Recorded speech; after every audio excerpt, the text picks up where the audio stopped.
तो दोस्तों अब हम लोग नेक्स्ट क्या खाने वाले हैं हम इस संडे देख रहे हो। Hello guys, good morning, welcome back to other vlog. और आज आप मेरे को घर में देख रहे हैं। ये कैसे पॉसिबल हो सकता है?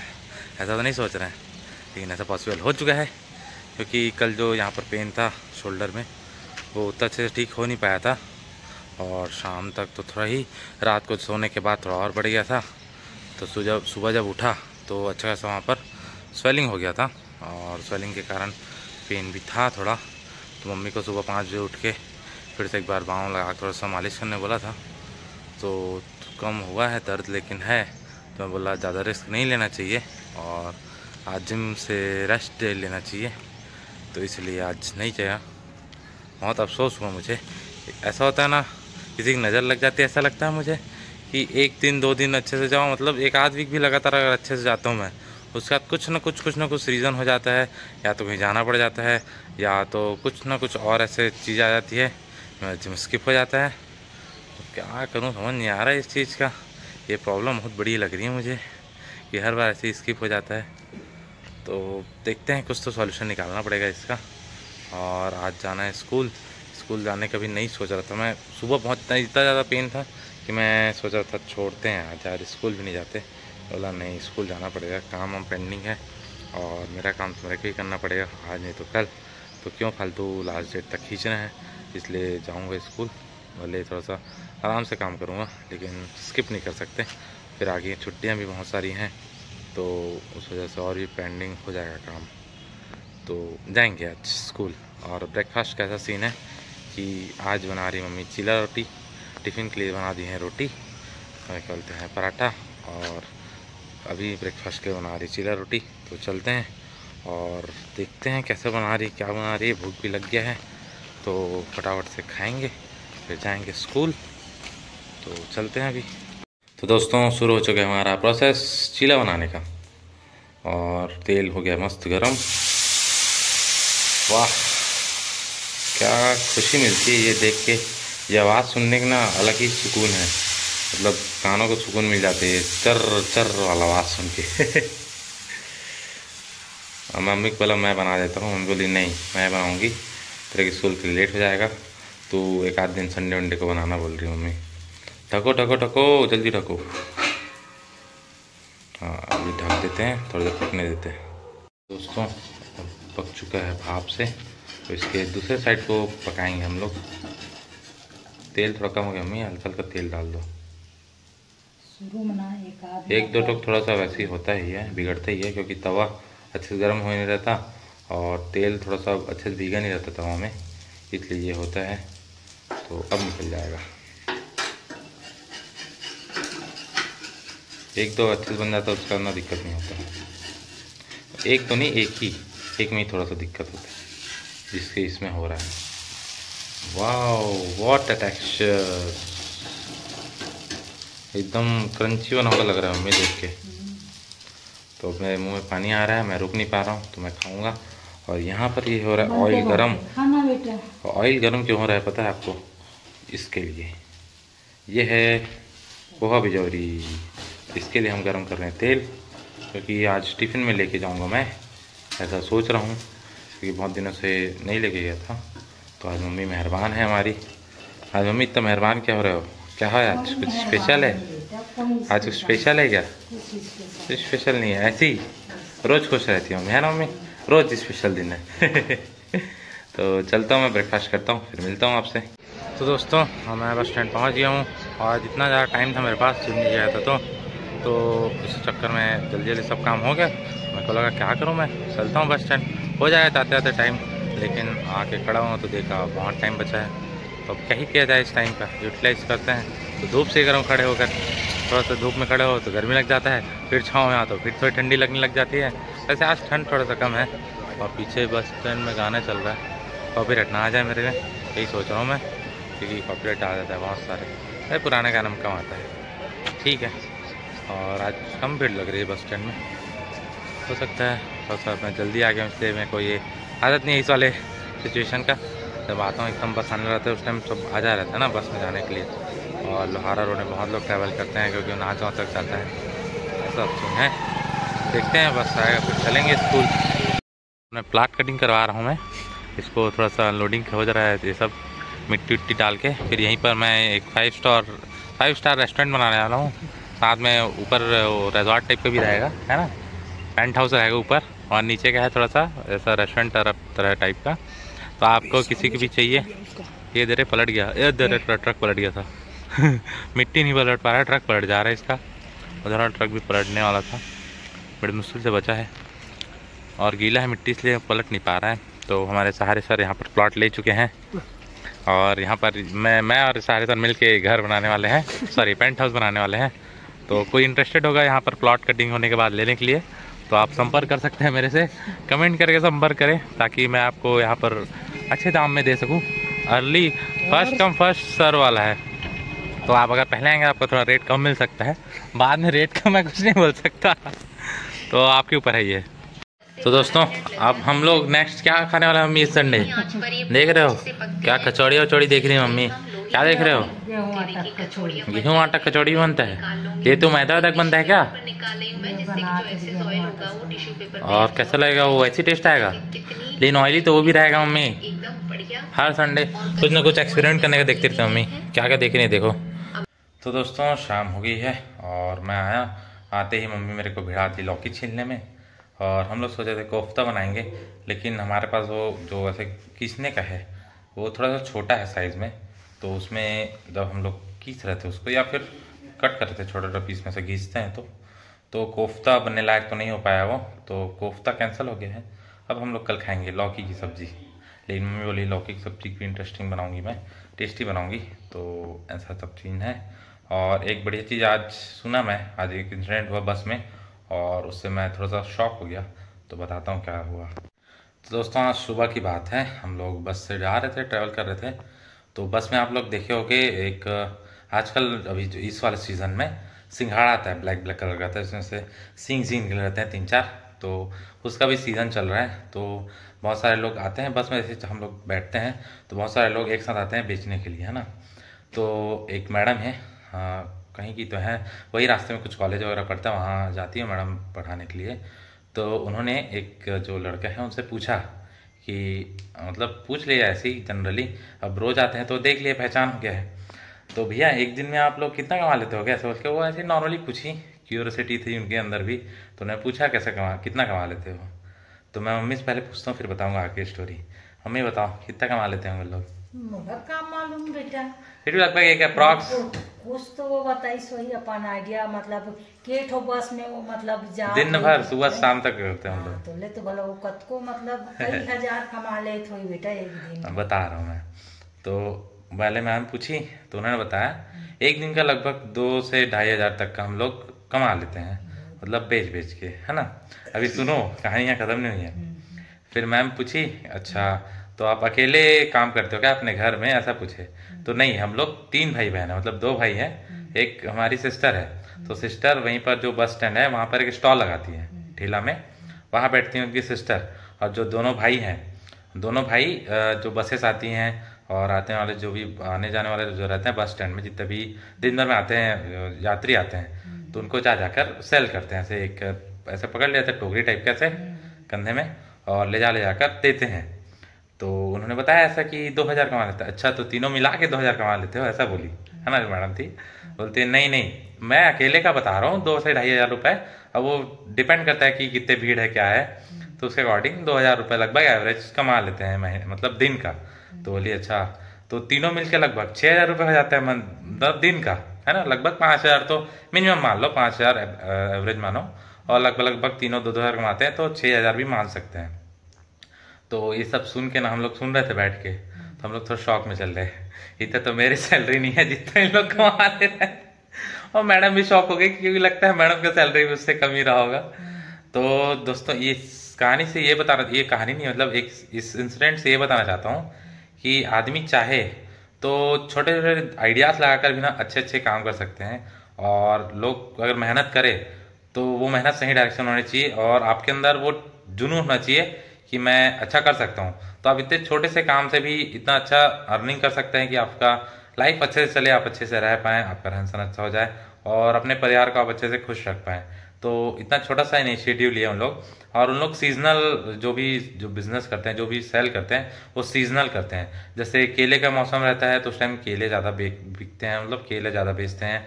और जैसे बारिश वारिश का दिन रहता है तो उन लोग भुट्टा वगैरह जो रहता है वो सब बेचते हैं। और अभी ये वाला सीज़न चल रहा है, ठंड वाला सीज़न, इसमें उन लोग ये बेचते हैं सिंघाड़ा।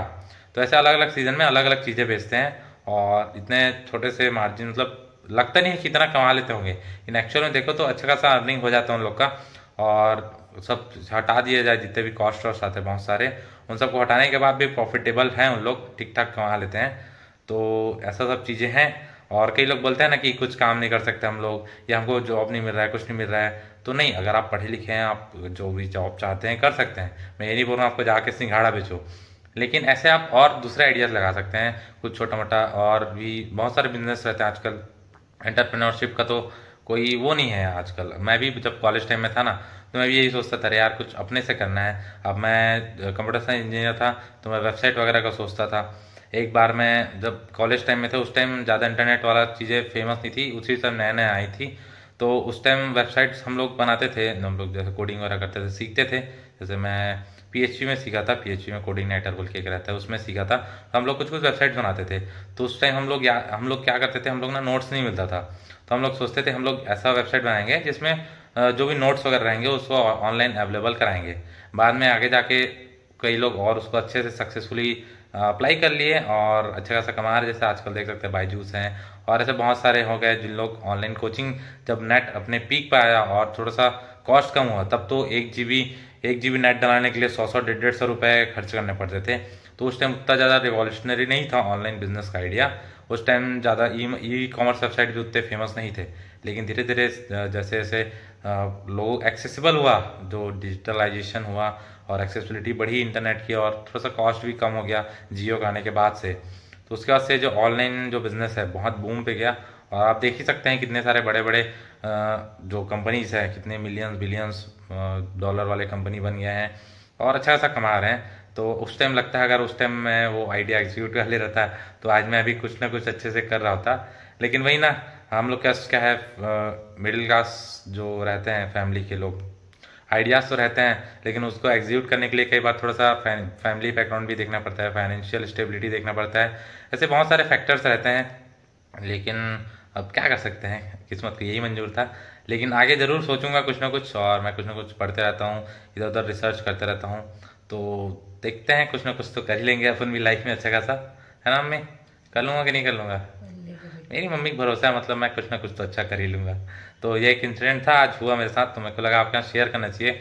आपको थोड़ा सा मोटिवेशन मिलेगा कि आप अगर चाहें तो कुछ भी नए नए आइडियाज़ लगाकर आप एक अच्छी खासी अर्निंग कर सकते हैं अपनी लाइफ में, एक स्टेबल करने के लिए। फिर उससे आप पैसा इकट्ठा करिए, फिर आप अपना और कुछ बड़ा बिजनेस कर सकते हैं।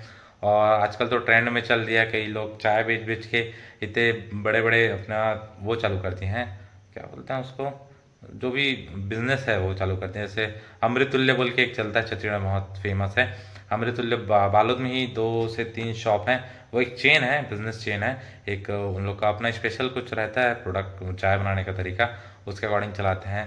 तो ऐसे बहुत सारे चीज़ें चल रही हैं और लोग मेहनत कर करके जैसे जैसे अर्निंग, क्योंकि जॉब अपॉर्चुनिटीज थोड़ी कम है।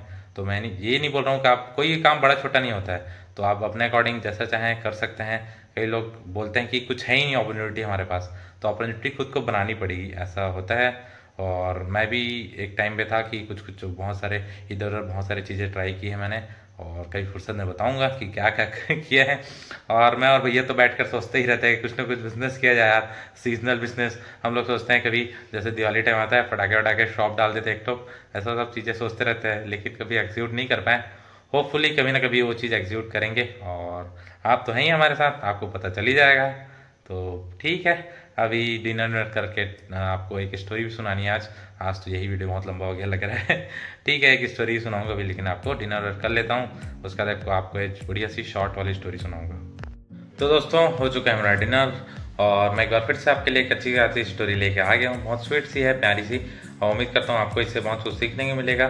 तो स्टोरी शुरू करते हैं। तो आज की स्टोरी है एक बिजनेसमैन की।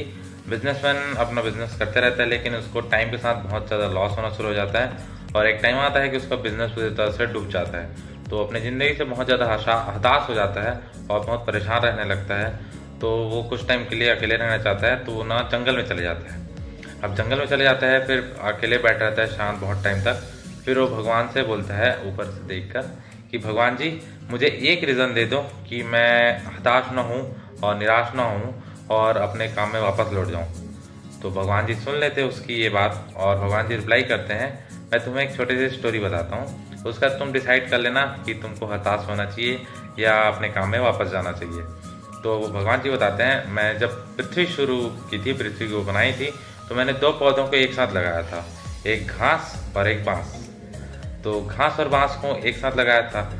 तो पहला साल निकला जब मैंने बीज बोए, फिर उसमें कंटिन्यू पानी डालते गया, मैं पानी डालते गया, दोनों में बराबर देखभाल करता था, दोनों में बराबर पानी डालता था।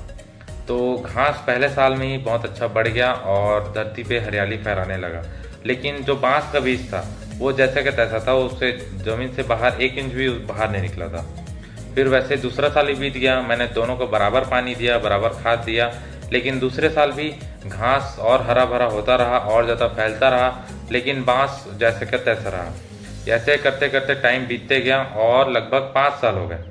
5 साल लगभग होने को आए थे, तब तक बांस का जो बीज था वो बीज था जैसे का तैसा था, ज़मीन से वो बिल्कुल बाहर नहीं आया था, लेकिन घास बहुत ज़्यादा फैल चुका था, बहुत ज़्यादा हरियाली बढ़ा चुका था पृथ्वी पर। लेकिन जैसे ही 5 साल लगभग कंप्लीट हुए, तो बीज से बाहर छोटा सा जो पौधा था बांस का, वो बीज से बाहर बड़ा होकर बाहर आया और थोड़ा थोड़ा धीरे धीरे बढ़ने लगा। और फिर से 6 महीने बीत गए, लेकिन 6 महीने में एक बहुत बड़ा चेंज आया। 5 साल तक घास बहुत ज़्यादा फैल रहा था, बहुत ज़्यादा ग्रीनरी फैला रहा था, और 5 साल के बाद जो पौधा उगा बांस का, बहुत छोटा सा बांस, वो अगले 6 महीने में देखते ही देखते 100 फीट लंबा पेड़ बन चुका था और घास वैसे का वैसा था। तो ये 5 साल में बांस के पौधे ने क्या किया, बांस के पौधे ने अपने जड़ें मजबूत की। जड़ें मजबूत की, इसलिए बहुत ज़रूरी था जड़ें मजबूत करना, ताकि वो जड़ें, वो जो 100 फीट का जो लंबा पेड़ था उसको संभाल सके। इसके लिए उसकी जड़ें मजबूत करना बहुत ज़रूरी थी। तो भगवान बोलते हैं, ऐसे ही तुमको अपने जीवन में अपनी जड़ें मजबूत करने ज़्यादा ज़रूरी है। अभी तुम्हारा जो मेहनत का टाइम चल रहा है या तुम्हारा हसल पीरियड चल रहा है, अभी तुम अपने जड़ें मजबूत करो, पहले फिर से अपना काम शुरू करो, बेसिक से तुम ज़मीनी स्तर से अपना काम चालू करो, और धीरे धीरे देखना तुम जैसे जैसे आगे बढ़ते जाओगे, मेहनत करते जाओगे, लगन से काम करोगे, तो कुछ टाइम बाद तुमको अच्छा रिजल्ट ज़रूर मिलेगा और तुम ज़रूर कामयाब हो पाओगे अपने जो लाइफ में, अपने करियर में या अपने बिजनेस में। तो ये थी आज की छोटी सी स्टोरी। तो स्टोरी से हम क्या सीख सकते हैं? हम बहुत जल्दी निराश हो जाते हैं। कई बार हमारे लाइफ में चीज़ें अच्छी नहीं चलती रहती या चीज़ें हमारे हिसाब से नहीं चलती रहती। भगवान तो आगे का प्लान हमारे लिए सोच के बैठे हैं, लेकिन हम इतने, हमारे यहाँ पेशेंस का कमी है कि हम उस चीज़ को समझ नहीं पाते हैं, और हमें एक तरह चाहिए रहता है कि हमारे साथ ऐसा क्यों हो रहा है, हमें चीज़ें मिल क्यों नहीं रहे, हमें तुरंत चीज़ें चाहिए, ऐसा सब चीज़ें हमारे दिमाग में बहुत चलती हैं। ये मैं खुद पर्सनल लेवल पे एक्सपीरियंस किया हूँ। जब मैं कॉलेज से पास आउट हुआ, उसका 1-2 साल तक मेरे पास कोई जॉब वगैरह नहीं थी ढंग की। मैं प्रिपेयर कर रहा था गवर्नमेंट जॉब्स के लिए और बाकी सब चीज़ों के लिए, लेकिन कुछ भी सही डायरेक्शन में नहीं चल रही थी। लेकिन अंत में वही जो मैंने प्रिपेयर किया था 2 साल 2.5 साल लेकर, वही चीज़ें मेरे काम आई, और जब मैं जॉब के लिए आया, इंटरव्यू के लिए आया, तो वही सब नॉलेज मेरे काम आई।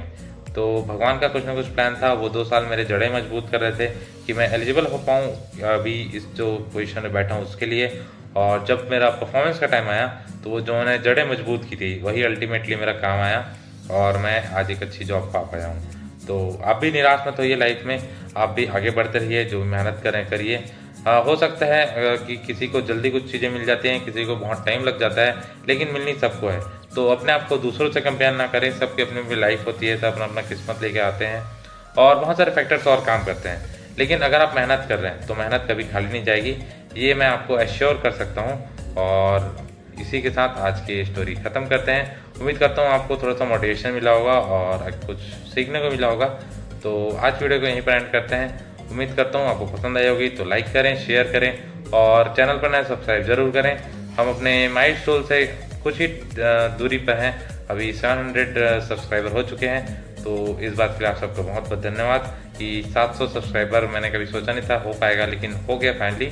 तो हमारा नेक्स्ट माइलस्टोन है 1000 सब्सक्राइबर पूरे करने का, तो उनमें आपकी हेल्प चाहिए होगी। तो उम्मीद करता हूँ आप अपने दोस्तों से शेयर करेंगे और मुझे अपना एक मौका ज़रूर देंगे।